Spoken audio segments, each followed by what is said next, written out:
तेजस्विनावधीतमस्तु मा विद्विषावहै।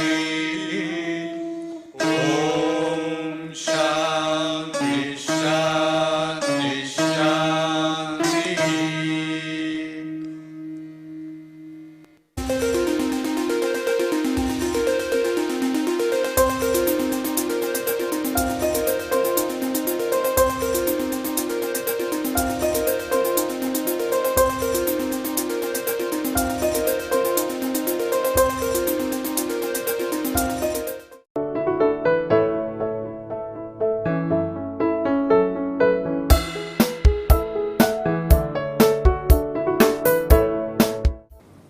This will be lecture number 25 in our ongoing series on mechanical measurements.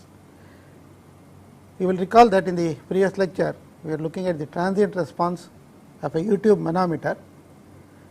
We also mentioned at that time that we will take a look at transient response of other types of transducers, namely the displacement type, displacement element type and the force balance type, which is shown in this slide.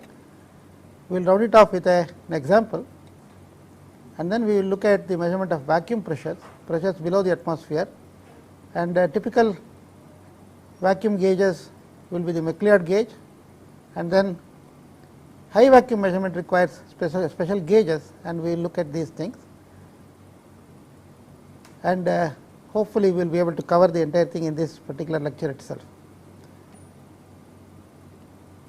So let us look at the types of pressure gauges we will be looking at as far as the transient response is concerned. If you recall, the U-tube manometer or U-tube pressure measuring instrument has a typical second order response. The one which we are going to discuss now, which is a displacement element type, an example is either a pressure gauge with a diaphragm or a piston and spring, which actually is like the bellows type gauge which we indicated earlier. It is idealized as a piston with a spring. The spring element is actually the bellows itself, and the bellows itself during expansion and contraction acts like a displacement element. It is like a piston. So the generalized indication of the bellows type gauge is to indicate it as a piston moving in a cylinder, as is shown here, with the spring element being the bellows itself as a spring element, and the bellows is restrained at one end and it is allowed to move freely at the other end.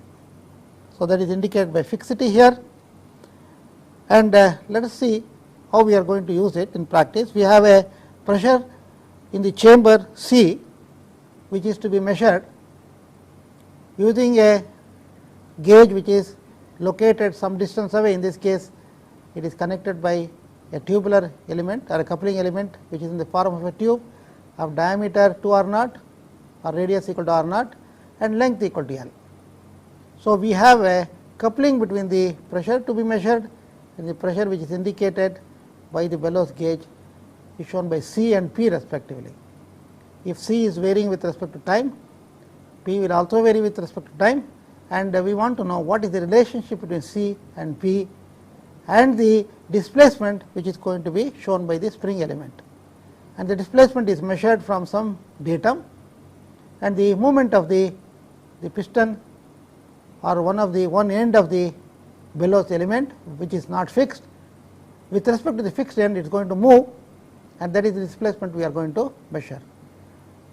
So I have indicated the nature of this measurement in the simple sketch which I have made here. It is essentially the same sketch as I showed in the slide. I have indicated a chamber whose pressure is C, which may be varying with respect to time. There is a coupling element of length L and a cross sectional diameter 2 r0 connected to a spring loaded piston, as is shown here. The area of the piston is A, and then the displacement is measured with respect to some datum, maybe the point here, and I am measuring in this direction. So the displacement is measured as B. So let us look at what is going to happen. If the pressure C and the pressure D, so pressure P these are different,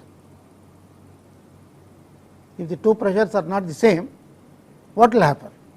If the C is greater than P, some amount of fluid has to move in this direction, because there is a pressure gradient along the tube, and therefore a flow will take place in this direction,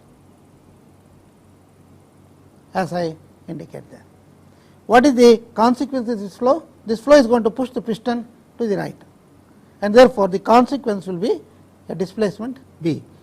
So, we can see that C minus P divided by the resistance offered by the coupling element, C minus P divided by R, this must be the equal to the mass flow rate, because this is by the definition of the resistance. If you remember, the resistance was defined as the potential difference divided by the current. C minus P is the potential difference, m dot is the current.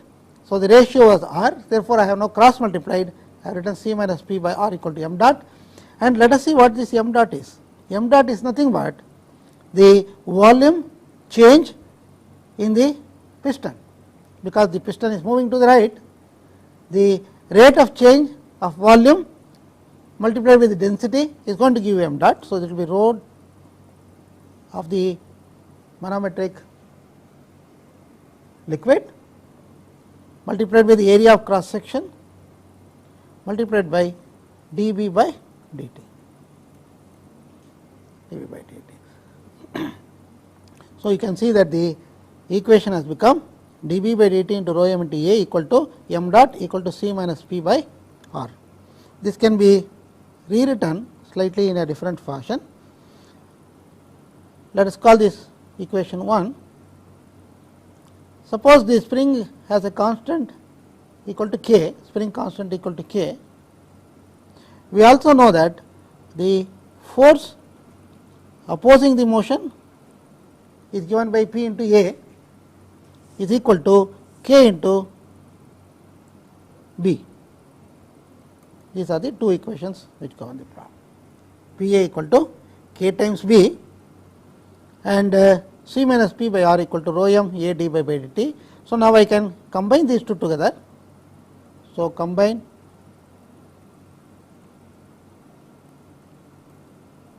these two, and I can write the equation as I do it in the next page. So, C minus,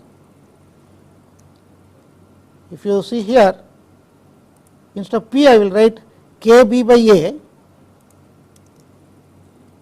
K B by A divided by R is equal to rho m A dB by dt. Or I can further rewrite in the following form: R into rho m into A, this A also will multiply there, that will become rho m R square R A squared, okay, divided by K dB by dt. So, I have multiplied by R and multiplied by A divided by K. So, this will give you plus B is equal to C into A by K. This is the governing equation. This is the governing equation. I will just physically explain what is happening. If the pressure is different between the chamber whose pressure I want to measure and the pressure in the piston is different, there will be a net flow of the fluid from the chamber to the piston. Of course, if the pressure difference is the otherwise, some amount of fluid will go from the piston, it will go back to the chamber. So, whatever I am saying is for P greater than C greater than P. For C less than P, the flow will be in the opposite direction. When the flow is in the opposite direction, the volume is going to decrease. When the flow is taking place into the piston, it is going to increase. So, this is like a, suppose the pressure is changing sinusoidally or in a periodic fashion. Sometimes the flow will be into the piston, sometimes the flow will be from the piston side to the chamber side. So, the governing equation is a first order equation, the first order ordinary differential equation, and you can also see this is B is in, let us say, meters, dB by dt is in meters per second. This whole thing must be in seconds, this whole thing,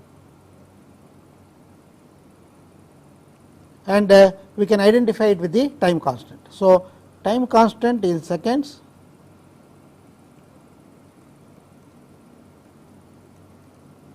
I will call it as tau is equal to rho m or a squared by k. This is your time constant.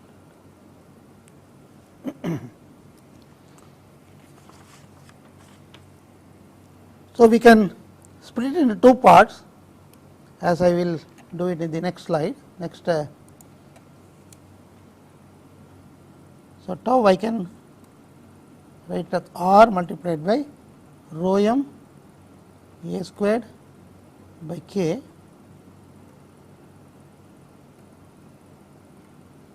and this is like a electrical resistance, is like the capacitance, because a first order system which involves a circuit consisting of a resistance and a capacitance is exactly like this. The fluid flow resistance due to the coupling element is identified with the electrical resistance, and the other factor which involves the area of cross section of the pressure gauge or the area of the diaphragm or the area of cross section of the pressure gauge, that is coming here, the spring constant is coming here and the density is coming here. This is like the capacitance of the gauge, the electrical capacitance, tau equal to R times C, well known from electrical analogy. So, we will say this is electrical analogy. Therefore, the way we are looking at it is that when there is a transient pressure applied on the system, some amount of fluid has to move either into the pressure gauge or pressure transducer volume, or it has to move out of the pressure transducer volume, and that is where the capacitance of the gauge is going to come in picture, which is a composite variable depending on the density, then the area of cross section. You see that if the density increases, more mass flow has to take place. It is proportional to the mass flow. Mass flow is proportional to the density. The higher the mass, higher the density, higher the mass flow rate, and higher the mass flow rate, higher the velocity, and so on and so forth. Okay. So, these are all related. The area of cross section becomes larger, that means more volume of the fluid has to move into the gauge to bring out a change, and therefore, it is a higher capacity. So, the area, it actually goes to the square of the area, and if the spring constant is high, it will reduce the capacitance. If the spring constant is low, it will increase the capacitance. So, you see that K is in the denominator. Very weak spring, it will have to move, it will move by a considerable amount for a given pressure change. If the K is very large, it will move very small amount. So, the capacitance is determined by the density of the fluid, then the area of cross section, and also the spring constant. So, you see that the physical quantities which come into the picture are as shown here. Let us look at a typical example.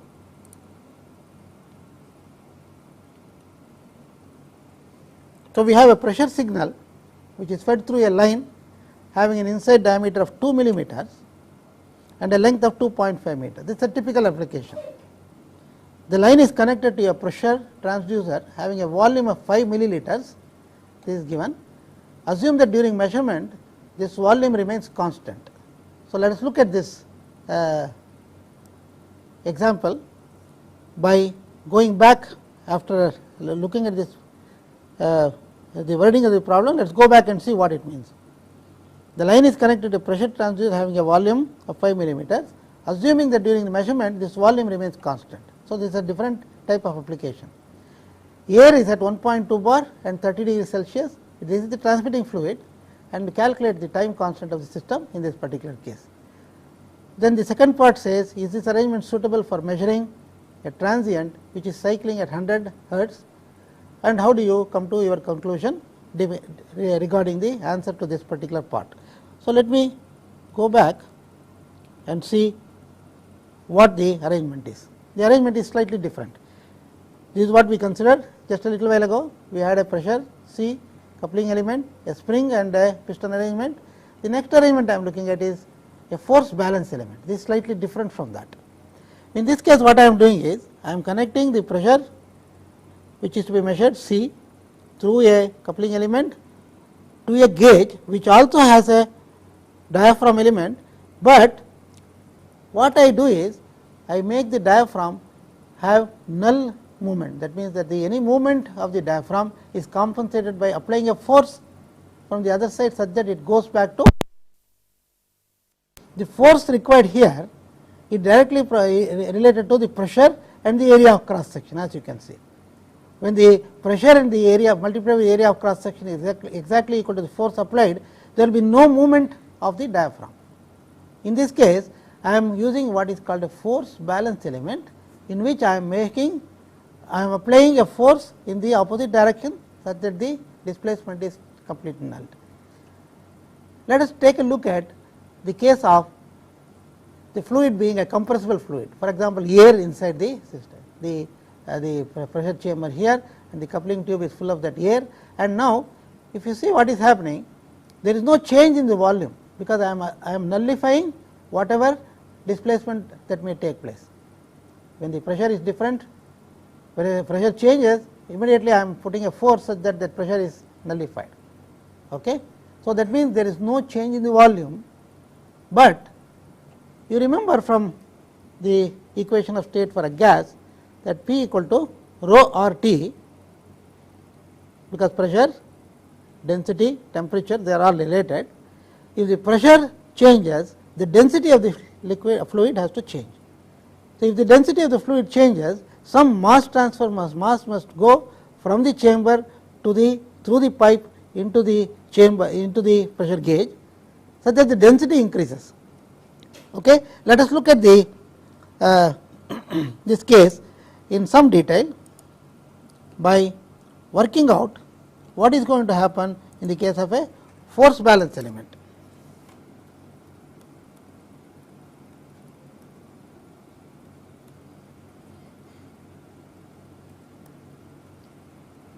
This is another way of using the pressure transducer, where we are going to make the displacement of the spring element is always 0,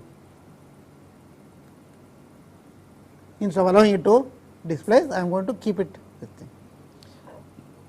So, let us identify the potential for the change in the density is pressure,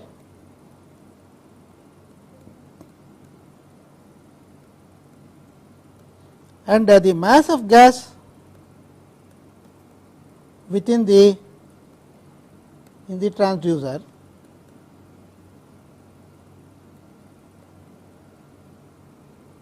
is equal to rho into V, and V is a constant.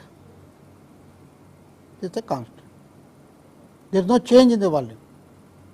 Therefore, rho is going to change. When you have a different pressure, when the pressure changes in the chamber, the density of the fluid has to change. That means, to make the density more, some amount of mass has to transfer, just like in the previous case. Let us assume that this change in density, we will assume that it take place through a polytropic process.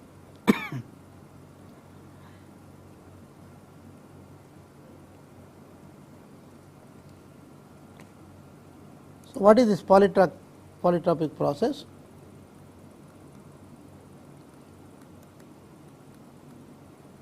this is a concept from thermodynamics. We will assume that the pressure and the density change according to the relationship P by rho to the power of n equal to constant, n equal to 1 corresponds to isothermal,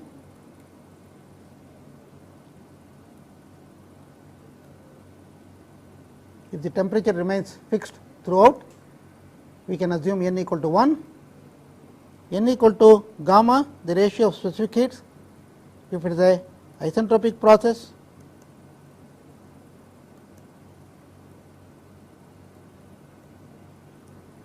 and in general it may be anywhere in between these two values, n equal to 1 and n equal to gamma. And let us look at the problem this way. We are interested in finding out the transient response of the system or estimate the time constant for the system, assuming that it is going to be a first order system, which we will show in a little while from now, because this is no different from the previous case. So, we expect it to be a first order system. We want to estimate the time constant, and for estimation process it does not matter what value of n you are going to assume, it is going to come, typical value will be of the order of magnitude which we are going to determine from this. Therefore, from the purely from the utility point of view, I can either take n equal to 1 or gamma or any value in between, it is not going to make much of a difference.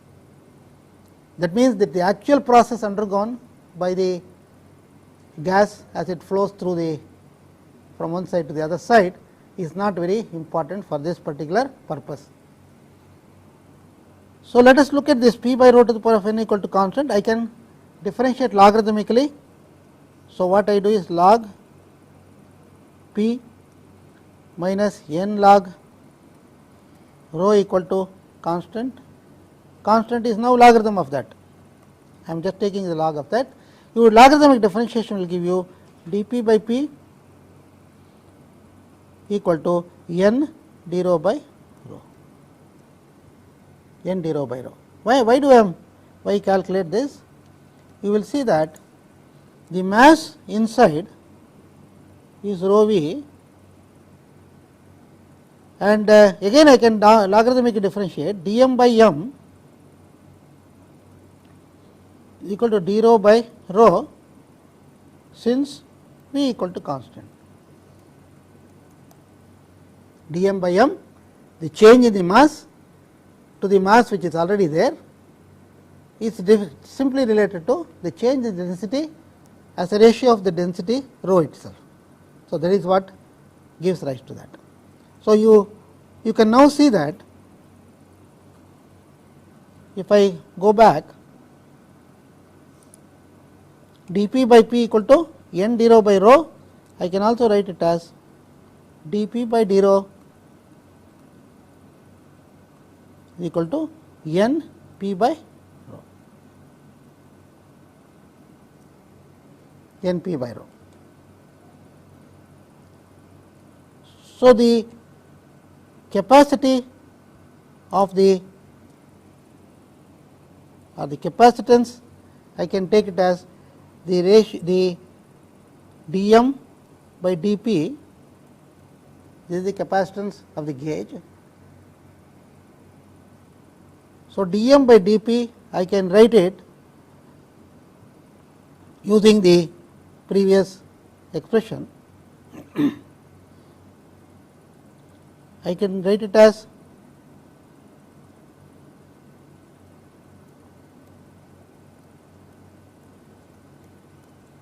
dm by d rho times d rho by dP. I am just using the definition of C, and if you go back to the previous one, I already have dP by d rho here equal to np by rho. So, I am going to substitute here dP by d rho is dm by d rho into dP by d rho is np by rho. So, this goes like this. So, the capacitance is determined by this expression. We also remember that P is equal to rho R G T where R g is the gas constant. This is the equation of state.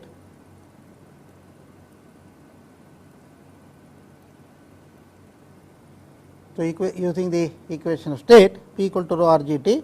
So, P by rho is equal to R g into T. So, we can see that d P by d rho C will be equal to d m is not V d rho. So, V d rho by d rho, this becomes V, d m by d rho is nothing but V, because d m equal to rho V. So, this becomes V d rho by d P, d m by d rho, m equal to rho V. Therefore, this becomes rho into V, V is constant, I take it out, d m by d rho becomes V, because rho is constant. So, this becomes V d rho by d P is nothing but V into d rho by d P will give you R, V d rho by d P will give you 1 over n R g t. This is your expression for C. So, I can write the time constant without going through the intermediate steps. Tau is time constant is the product of R and C. R is already known to us. Once the length of the tube is given, the diameter of the tube is given and the fluid is given, we can calculate the resistance of the coupling element, that multiplied by C, which is just now determined. So, R into V divided by N into gas constant times T. So, this is your tau. So, in the problem which I just posed before we took a look at this is this. So, we have a null element or the force balance element, and the diameter of the tube is 2 mm, length is 2.5 meters, and then we have a volume of 5 ml, which is the constant in this case, and then the air is at 1.2 bar 30 degrees Celsius. I want to find out the time constant system.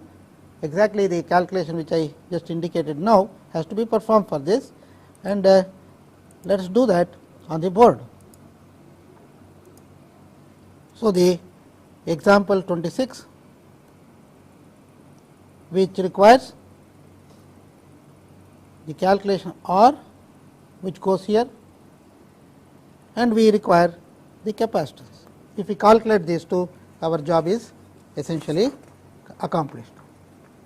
So, let us look at the steps of doing that. It is a very straightforward thing. So, the volume of the transducer is given is 5 millimeters, 5 into 10 to the power of minus 6 cubic meter. Everything I will use in SI units, so that there is no confusion. So, we have the volume given, then the pressure is specified as 1.2 bar, 1.2 in 10 to the power of 5 Pascal, because 1 bar is exactly equal to 10 to the power of 5 Pascal. The temperature is given as 30 degrees. So, I have to add 273 to make it equal to the absolute temperature in Kelvin, because everything requires use of temperature, absolute temperature, because we are using thermodynamic equations and they require that to be done that way. And the gas constant for air is 287 joules per kg Kelvin. These are the things which we already know. And in fact, as I mentioned earlier, we can make use of a polytropic process, and for the sake of, if you take n, if you remember what happened in the previous expression here, we are having n in the denominator. So, if I use a value of n equal to 1, I get the overestimate for tau, because tau will be largest for n equal to 1 and tau will be smallest if the process happens to be isentropic. Therefore, I will be getting an overestimate or the upper bound for the time constant. So, let us assume that the upper bound is adequate for us. So, I will take n equal to 1, which is a polytropic process with the n equal to 1 is nothing but an isothermal process, which is also possible if the entire thing is well exposed to the outside ambient, the temperature more or less is going to remain constant. So, we can justify this to some extent, and therefore, it is also possible to say that the time constant will be the largest possible value, because isothermal conditions more probably are going to apply to this particular case. So, with this we can calculate the capacitance C is nothing but V divided by N R G T F, R G times T times N equal to 1 I have taken. So, V is 5 into 10 to the power of minus 6 divided by 287, 303. This will give you a value of 5.75 into 10 to the power of minus 11 meter second square. This is the unit of the capacitance. Unit of capacitance. In of course, electrical engineering or electronics, electrical circuit, it will be farad or microfarad, but here the unit is going to be, it is a mechanical unit because it is a meter second squared. C is equal to 5.75 into 10 to the power of minus 11 meter second squared. The calculation of the resistance is similar to what we did in the example 5, example 25. So, R is calculated as in example 25, and therefore, I do not want to repeat the calculation. All you have to do is to calculate the viscosity and the density for the air at 1.2 bar and 30 degrees Celsius. So, you have to look up the tables giving air properties and then evaluate the value of R. So, I leave it to the student should do this using the example 25 in the previous lecture as a guide. You can do that, and we can calculate R as 8.535 into 10 to the power of 7. The units will be 1 over meter second, and therefore, the tau, the time constant, is R C, will be product of the two quantities, the C in the previous slide and whatever is given here. It will be, product will come out to be 4.907 into 10 to the power of minus 3 second, or 4.907 millisecond, or roughly equal to 5 milliseconds. So, the pressure transducer has a time constant, it is a first order system, it is a time constant given by 5 milliseconds. So, this is the first part of the question which is answered by determining the time constant.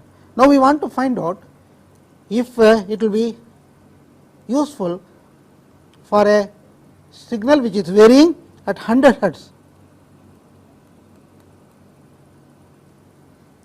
100 hertz means per second 100 cycles of variations are going to take place, and therefore, the period is equal to 1 over 100 or 0.01 second or 100 milliseconds.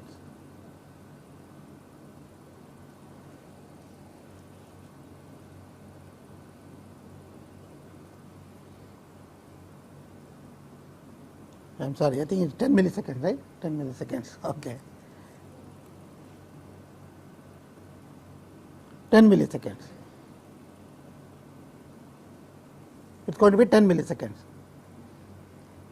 So, if you remember what we discussed earlier when we were talking about the first order system and its response, when we were talking about temperature sensors, we mentioned that the time constant of the system must be at least the ratio of the characteristic time of the signal compared to the thing, at least must be a factor of 5 or 10. Here it is not satisfying that requirement. Therefore, we can say that the 100 hertz signal, when you have a 100 hertz signal, it is not going to be all right to use this particular.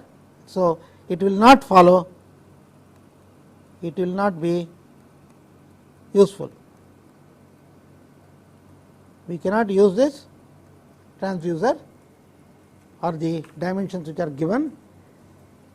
It can be due to two things: the coupling element, the resistance is one thing, and the second one is the capacitance. By reducing either one of them, we can improve the response of the system. For example, I will have to, for a 100 hertz signal which is going to be input, I require a smaller diameter for the, or the smaller volume for the transducer. The volume is 5 milliliter, which is very large. If you can reduce that, it is going to improve the situation. Or you can improve the, you can reduce the length of the coupling element or increase the diameter of the coupling element, but the most important here will be the volume. If you can increase, you can decrease the volume of the pressure transducer, which is held constant at whatever value we are given. If you can reduce it, it is going to certainly improve the matter. So, with this we come to our end of our discussion on the transient pressure measurement, and now let us look at measurement of pressures which are varying with which are below the atmospheric pressure. In many occasions and many applications, we use vacuum pressures.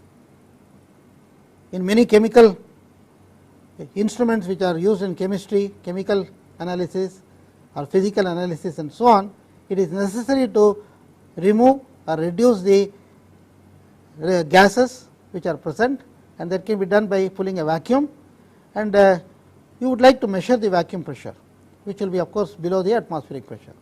If you use a mercury in a U-tube manometer to measure vacuum, the best you can do is to, it goes to 760 millimeters of mercury or whatever the atmospheric pressure is, it will go and get stuck there. So, we cannot measure very small values, we can only measure a rough value for the vacuum. Okay. If you want to improve the measurement, how are we going to do that? So, the measurement of vacuum is an independent activity which is required in many applications, and we would like to have instruments which can be used specifically for measuring vacuum pressures. Again, there are several different types of vacuum measuring instrument, vacuum pressure gauges.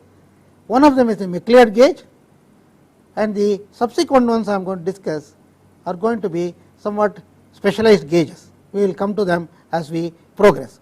So, let us look at the McLeod gauge. It is actually a manometer, and it is also a compressor coupled into one. So, let us look at the construction of the McLeod gauge, and we will be able to understand how it functions. So, vacuum to be measured is going to be communicated to this whole thing is the McLeod gauge along with the movable reservoir. For a moment, imagine that this movable reservoir is moved to a lower level, so that this meniscus which is here is going to come to this level of the opening. That is, this reservoir is going to be moved down such that the level of the liquid in the reservoir as well as this portion of the gauge is at the level of the opening. That means, the vacuum to be measured which is coupled here is going to occupy the entire, this whole thing which is shown here. This whole thing is going to be completely encloses the medium at the vacuum pressure which is to be measured. Okay.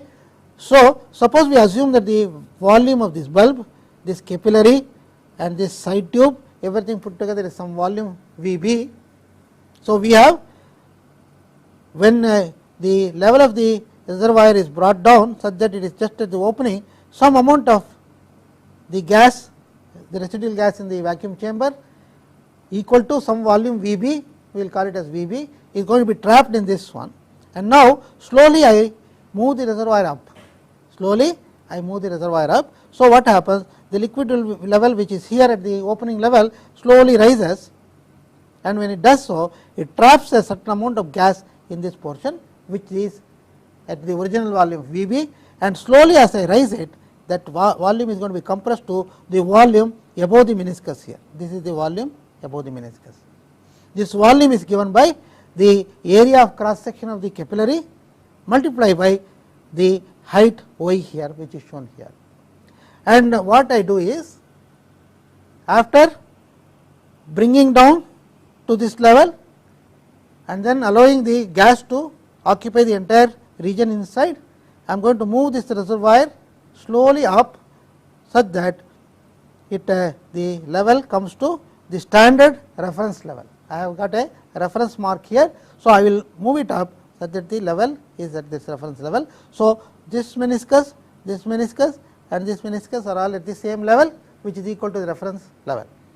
When that happens, the amount of gas which was inside is now compressed to higher pressure. Therefore, this region above the capillary is full of a high pressure gas. The pressure of the gas originally was equal to the vacuum pressure, and after this process it has become a higher pressure, which is equal to this. And if I use mercury as the liquid which is doing the which is contained in the moving reservoir, and here and here, the difference y directly gives you the pressure of the gas which is compressed now, which is above the meniscus in the capillary tube. This pressure will be equal to the so many millimeters of mercury, equal to y millimeters of mercury, that is the pressure. Okay. Now, the point is, I am using the McLeod gauge to sample a certain volume of the gas equal to VB, and I am going to perform an operation of compression to a higher pressure, which is given by this height of the column here, between here and here. And let us see how this is going to take place.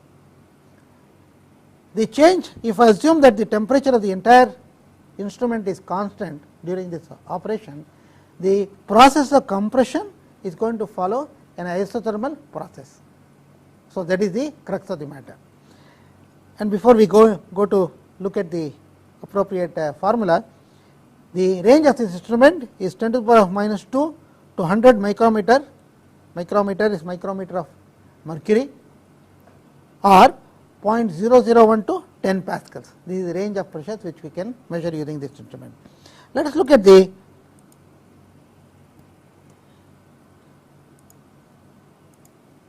way we are going to analyze this problem. So, initially I will just make a quick sketch here to indicate what is happening. We have this, and here is the opening. This is the opening, and this is connected to the side tubes and so on. So, initially the level of the mercury is here, and this whole thing is full of, this is VB, the volume is VB at pressure equal to P of the vacuum pressure, initial pressure. Finally, what is going to happen? It is going to be up to this, and if you remember what we did, there will be meniscus level will be here. This is what is here.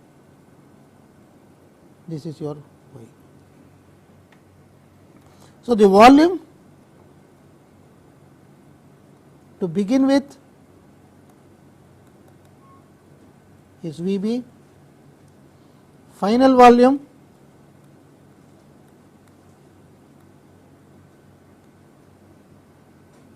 is y multiplied with the area of cross section. We will assume that area of cross section of the capillary tube is A times y. So, A is the cross sectional area of capillary. Before we proceed, let us just see what are the dimensions we are going to use. The volume of the bulb may be 100 cc, 100 milliliters. The diameter of the capillary may be half a millimeter. Therefore, you see that we are talking about very small value of A, and therefore, this final volume is going to be very small compared to. So, AY is very small compared to VB. Now, you see that this pressure is P here, and we will say this is the pressure in the capillary at the end of the process. So, during the isothermal process, we have P v equal to constant. So, P c V c equal to P v b. This is the isothermal process.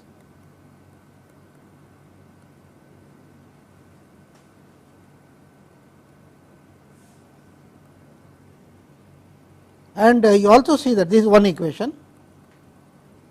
We also know that final volume is V y, V a y, this is equal to nothing but V c. This is one expression we have. Thirdly, the difference between P and P c is nothing but so many millimeters of mercury y. What I am going to do is I am going to use everything in terms of millimeters of mercury. So, all pressures are in millimeters of mercury, which is also called a torque. Okay. So, these are the three equations I have. So, by P minus P c equal to y or P equal to y plus P c, and then what I have to do is P c equal to P into V b by V c. So, I can eliminate P c from here by using the second equation here and then manipulate. So, let us write it down. So, P minus P c equal to P minus P c V c equal to P v b. So, this will be P v b by V c, because P c into V c is equal to P into V b. So, you can see that. Therefore, V c P c equal to P v b by V c. So, I can take P common factor into 1 minus V b by V c, and this is equal to, I can, V c is nothing but A times y. You remember V c equal to A times y. So, this becomes P into 1 minus V b by A y, and P minus P c is also equal to y. That is from the manometer equation. So, P into 1 minus V b by A y equal to y, or the pressure in the vacuum chamber is given by P equal to y divided by 1 minus V b by A y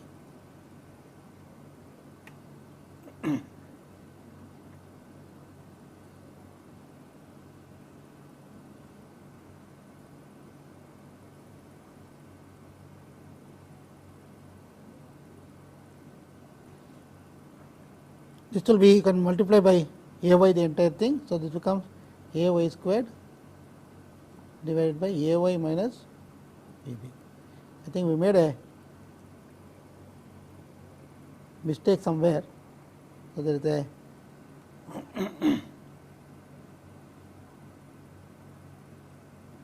sign is not coming out right here. So, let us just see that one.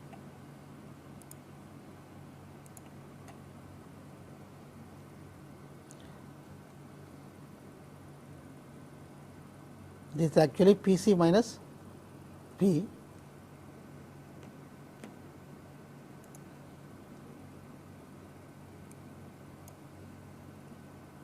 This is actually P c minus P equal to y, not the other way, and therefore,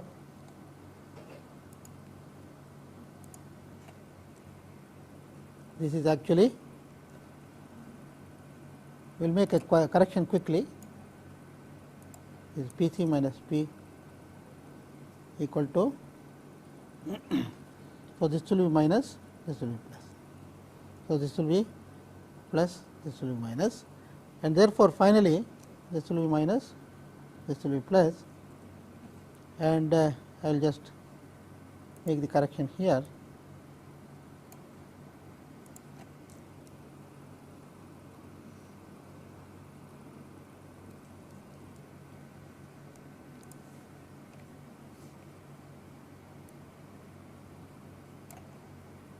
So, this becomes V b minus A y, and I can approximate. If you remember, I said this is very large compared to this volume.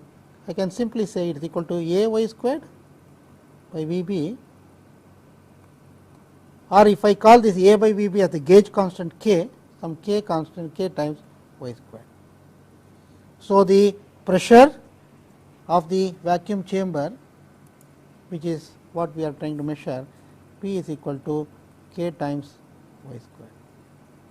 It is a nonlinear relationship between P and y, and k is the gauge constant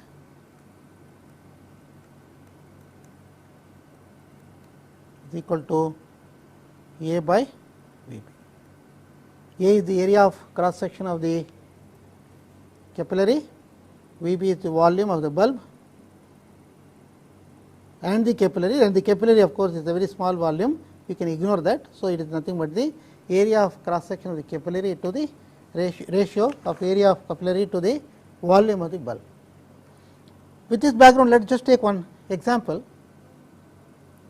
and work it out. This will be example 27, I think.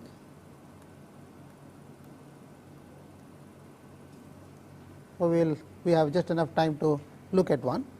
So, we will assume that we have a McLeod gauge.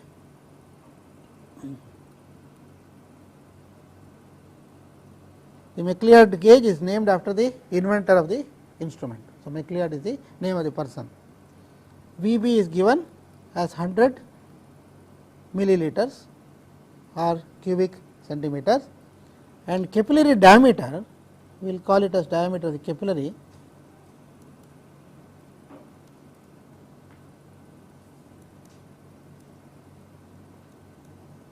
.5 millimeter. And we are also given that the value of y in a certain measurement was 2.5 centimeters of mercury. This is a particular case where we have made the measurement. So, I want to find out what is the corresponding P for this particular case or the vacuum pressure. So, all I have to do is to substitute the values into that. It is very simple calculation. So, V b, we will put everything in SI units to avoid confusion. V b equal to 100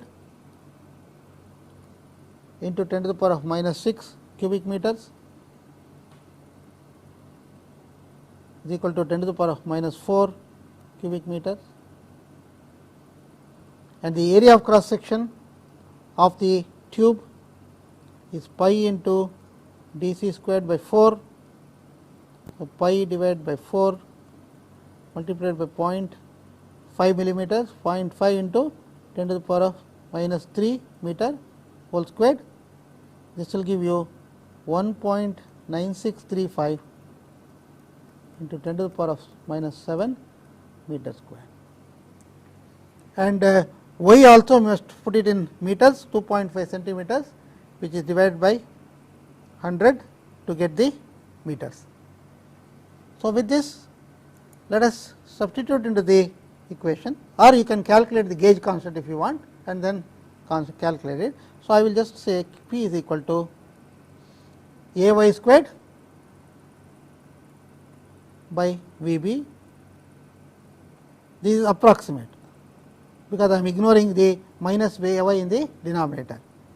If you want, you can take into account. This will be 1.9635 into 10 to the power of minus 7, 0.025 meters, y is whole squared divided by V b is 10 to the power of minus 4, and I want P in millimeters of mercury. So, I will multiply it by 10 to the power of 3 because everything is in meters, so many torr.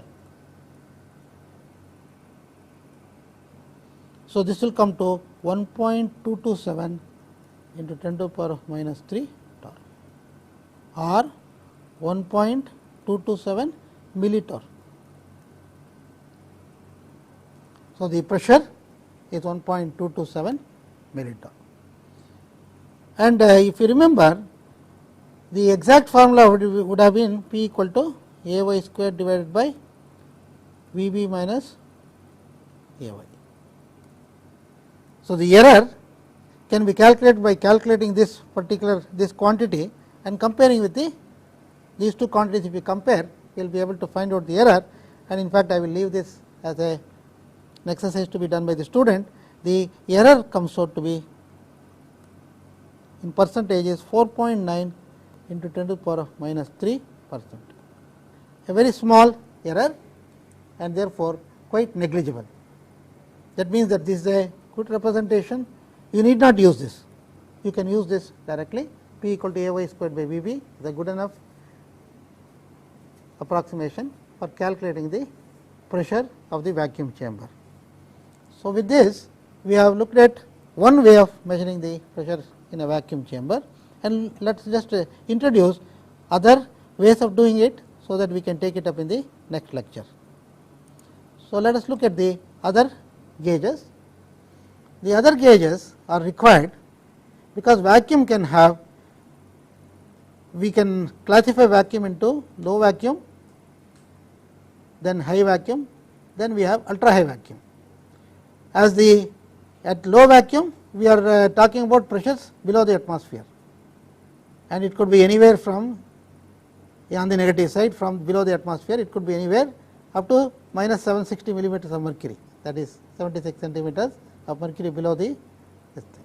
That means the pressure we are talking about is not very low. Then below that, even if you go lower, you get what is called high vacuum. In fact, in practice, vacuum also requires, the creation of vacuum requires different types of mechanical arrangements. We require different types of pumps, vacuum pumps, to create different levels of vacuum. Rough or low vacuum requires rotary vacuum pumps or reciprocating type vacuum pumps, and then if you want to go to higher vacuum pressures, you require something like a diffusion pump, which uses which is basically a method by which a condensing oil is going to trap the molecules and take it out of the atmosphere, out of the chamber. Or you require, for ultra high vacuum, you may require